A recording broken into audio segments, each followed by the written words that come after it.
Welcome back. You're watching Live from Paris on France 24. James Creedon is here with our daily dose of Media Watch. Good to see you, James. Evening, Laura. We're going to start with the coverage of the war in Mali. The first news of civilian casualties have been picked up by the media because it has been a lot of celebration, hasn't it? Look, France is winning the war, chasing out the Islamists. François Hollande himself said, we are winning this battle. You know, it's all very gung-ho. Right. But there are two sides to this, aren't there? Well, journalists have now reached the town of Konna, which is closer to the action of the front line where it has been and where it is evolving past in the last couple of weeks. Now, before that point, they were in Bamako for the vast majority of the journalists, right. The capital, so far away from the action, so dependent on army PR filtering the information through. Now, I'll show you online. This is an article from The Independent. It's actually came out initially in the British press, how a French raid killed 12 Malian villagers. Now, that's 2 weeks ago. We're getting this information 2 weeks after the actual event.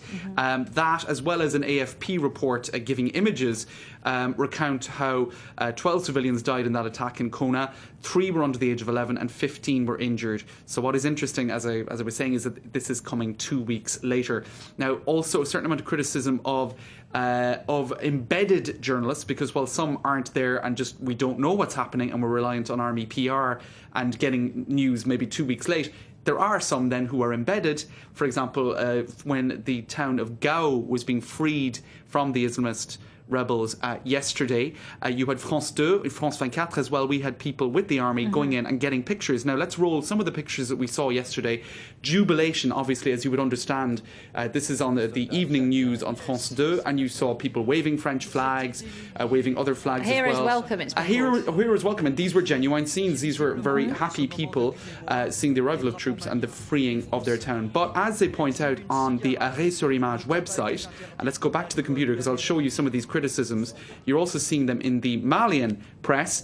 There were scenes of pillaging and looting and all sorts of less positive scenes that took place after the liberation of Gao. Looting by Malians?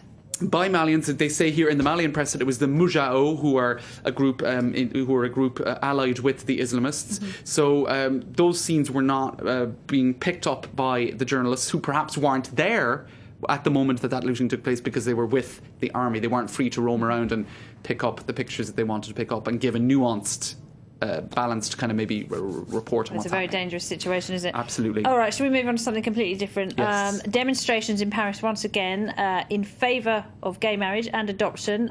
It is still a very controversial issue here, isn't it? That's right. And what you're seeing on social media is division 24 hours after you had at least 180,000, perhaps a couple of 100,000 people on the streets of Paris. You're seeing people posting photos such as this one on one of the bridges that the protesters crossed over in favour of gay marriage and adoption rights. So that gives us the sense that there was a huge crowd, and indeed it was an impressive number of people. Beautiful photograph as well. It is a beautiful photo. And then you have under the hashtag flop pour tous. I'll have to explain that because it's called mariage pour tous, marriage for all, and that is a hashtag that is popular on social media. Flop for all is photos, images, etc. being put up by people against the gay marriage and adoption bill.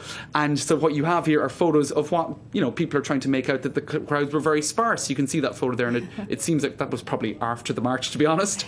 And further down, somebody saying, in France, the law is voted in Parliament, not at the Vatican. And somebody saying, oh, that's a Catholic phobic tweet. So you can see that really Parliament will start talking about it tomorrow, won't That's they? right. The debate is going to happen in Parliament tomorrow. Now, one page that I think is worth showing as well is this one, if I could find it. It seems to be losing my way.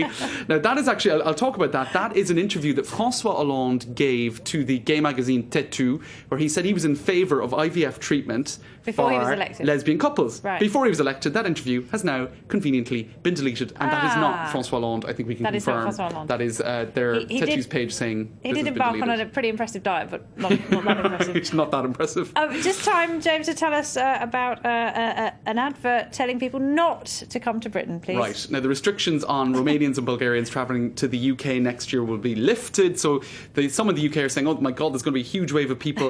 One thing that the British government has thought about doing is a negative ad campaign to convince Bulgarians and Romanians that the streets of London are not paved with gold. So here are some ideas from The Guardian. Britain, it's rubbish. Also for The Independent, people talking about how it's raining. You also have this ad, which was a real Eurostar ad campaign from 2007.